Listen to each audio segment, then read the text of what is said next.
Welcome back to A Minute with Chelsea and my really messy sourdough starter, but at least she's active. But before I did that, I woke up and I fed little Miss Charlotte her breakfast. As you know, she wakes me up every morning to eat immediately. Then I took a shower and I did my makeup with my clean makeup brushes.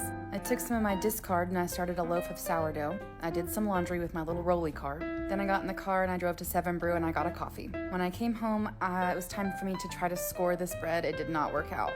I'm using store-bought bread because I ran out of bread, and I had breakfast, and there are birds at the bird feeder.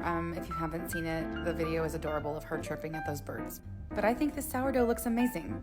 So whatever, it didn't score, but it tastes great. So I got this in the mail, if you remember a couple videos back. I don't even really understand why, but I think it's cool. It is a wet, dry vacuum, and I had already spilled flour all over the kitchen floor, so this is me just seeing what happens if I don't vacuum it up, and then I use this as a mop and a vacuum. It's actually kind of badass. I really, really like it. I used to have one of these. It was a different little brand of something, of like a wet, dry vacuum, and it was such a bitch to clean. This one is not. This one is super easy to clean. Look how nasty that is. Everything comes apart. It is super easy. I've linked it in this video if you're interested. I know it's a little expensive. I don't even know why I have one, but it's really cool. Then I made a big O salad for lunch and also because I was filming a video, and that salad was actually really, really good. I used my Just Meats pre-cooked turkey, and that stuff is amazing. If you ever want a discount, it is in my bio all the time.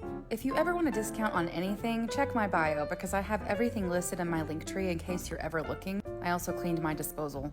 I used to just Google like YouTubers' names with discounts because like if I was gonna order something, I would always check online first.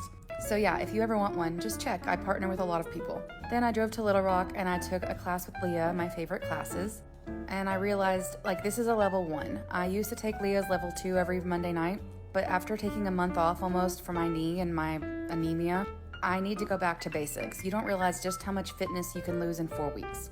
I have been so sore after every single Pilates class. I feel like I am a complete beginner all over again. And honestly, I would be really depressed about this normally, but right now I'm just kind of taking it like as a blessing. It's giving me a new perspective on how to teach classes for beginners, and I'm relearning all of the basics, which is fantastic as a teacher. That's something you all need to do anyway. Also, this is one of our clients. His name is Philip. He is a great person and he hit 100 classes and I'm really proud of him. Then I had some snacks before I taught my practice class. I had some people show up to take class with me. So I have to get like 80 practice hours, 80 observation hours, and 34 assistant teaching hours. I was not ready to begin assistant teaching. Assistant teaching is whenever you take 20 or 15 minutes of a real instructor's class and you teach that portion of class for them with real clients who pay real money.